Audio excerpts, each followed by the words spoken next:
What's going on, guys? T-Mart here, and today I've got a pretty cool video for you all. So this is going to be kind of like a full, in-depth, comprehensive video analyzing both of the next generation consoles, the Xbox One, the PlayStation 4, and kind of putting them side by side and making them go head to head with all their different features and additions, you know, different things and information that we've gotten over the past couple of weeks at E3 and stuff like that. So this should be pretty good. It's easy to get lost in all the information that we've gotten, and hopefully this helps a lot of you guys make an informed decision about which one you want, which one you're going to ask for this Christmas, or, you know, buy, or, you know, whatever you want to do. So this should be pretty good. Let's see how they stack up. Now, before we get into the actual comparisons, I do want to make one note. In case you guys haven't been paying attention over the past couple of days, Microsoft did make two huge changes. So one is they are not making you check in online anymore. They were planning on making you check in every 24 hours to make sure you weren't pirating games and things like that, but now they're not going to do that. So if you want to buy the Xbox One, you can play offline without a problem. That's not an issue anymore.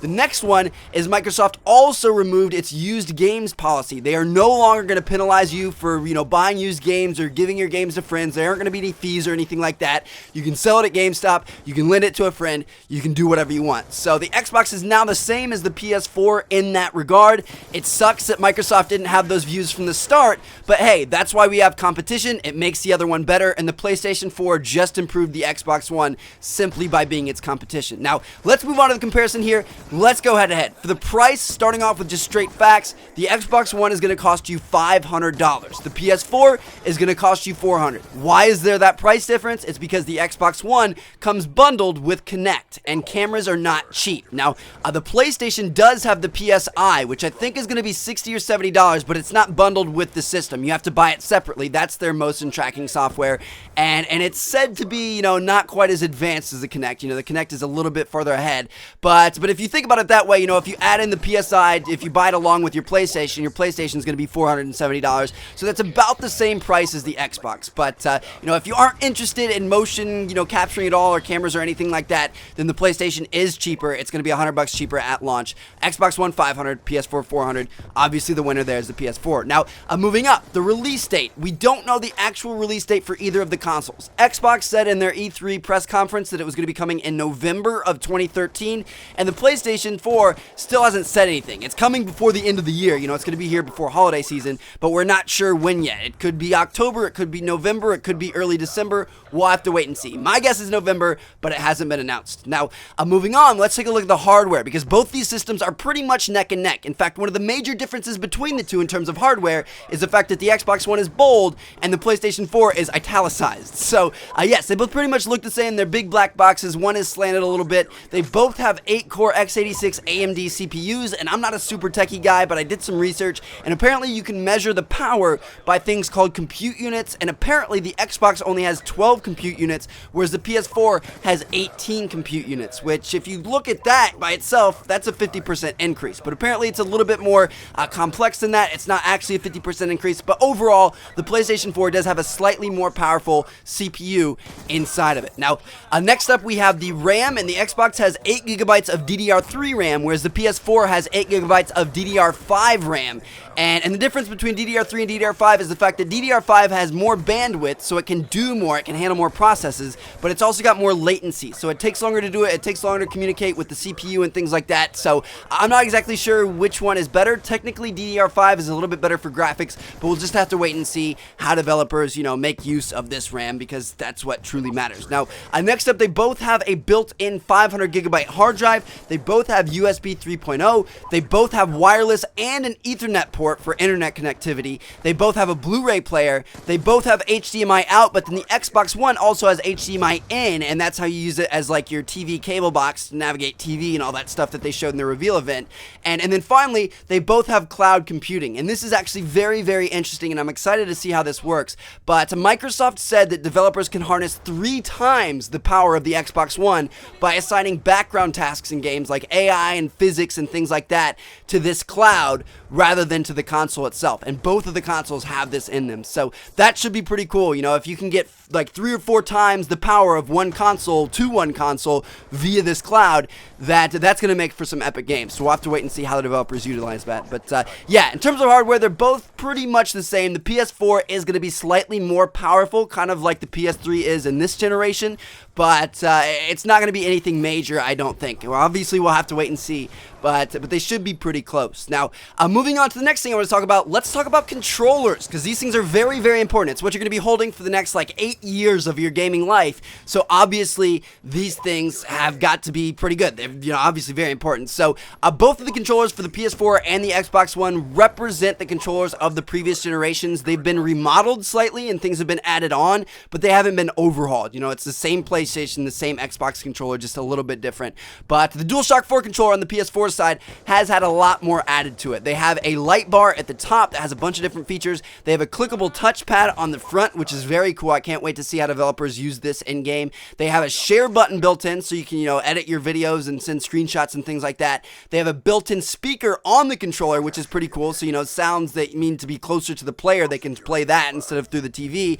And then they've also made it a little bit heavier and seem to have tightened up the sticks. You know, I got my hands on with it at E3, and I was able to hold it and play with it a little bit, and it's a pretty cool controller. You know, it feels good. You know, typically you don't want things to be heavier. It always seems like technology is trying to go lighter, but it feels like a solid controller now, and the sticks are very tight and very responsive, so that's pretty good. Now, on the other side of things, the Xbox One controller supposedly has 40 plus new modifications, but it doesn't have any big things, you know, like the touchpad on the front or a share button or anything like that added to it. It seems like pretty much the same old controller. It's much lighter. They actually removed the big bulky battery pack from the back, which is very, very good. It's now like even wireless controllers feel like current gen Xbox 360 wired controllers, so that's a good thing. And then they also loosened the sticks. Apparently it takes 25% less force to do the same thing with the Xbox One controller. So I don't know. Some people might like that. Some people might not like it. We'll have to wait and see how that works. And then they've also added in something pretty cool.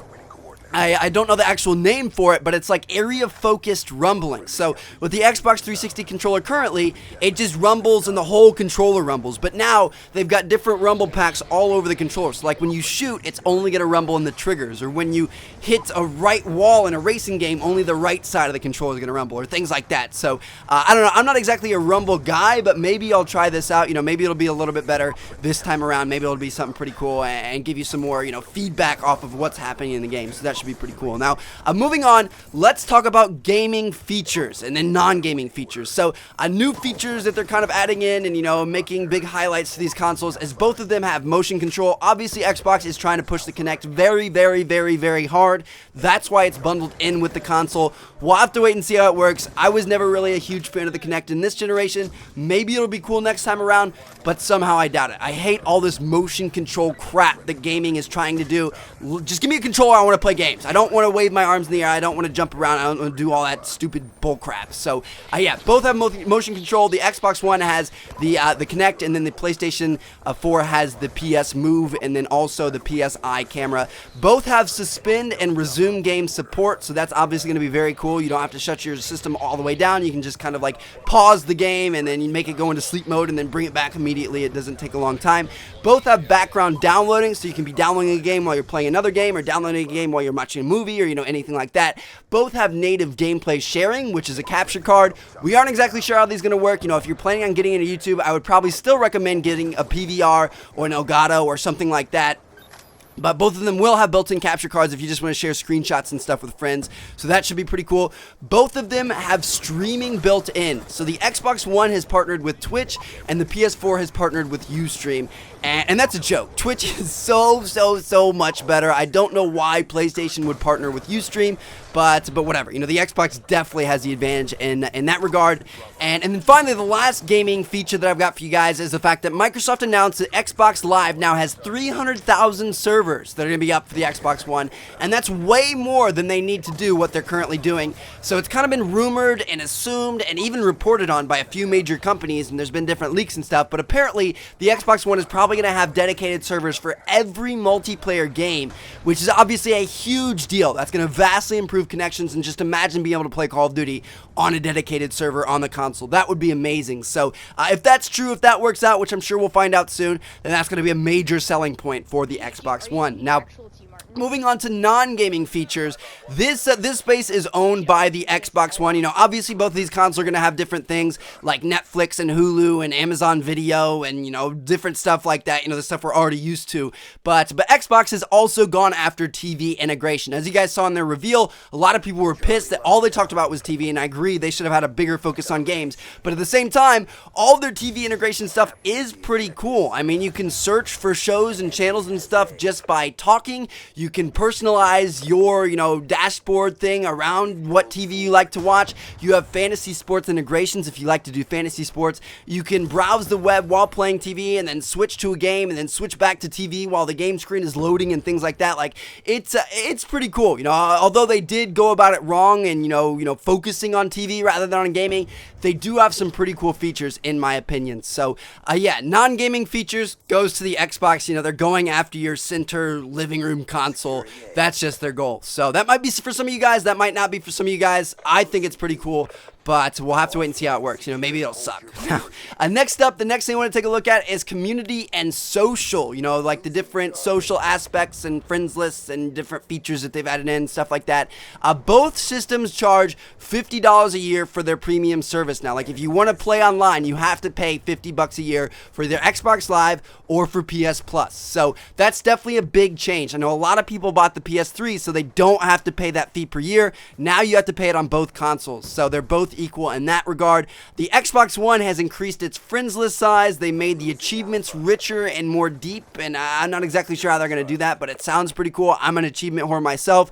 They have more smart glass integration, which is like their mobile apps and, you know, iPad apps and things like that.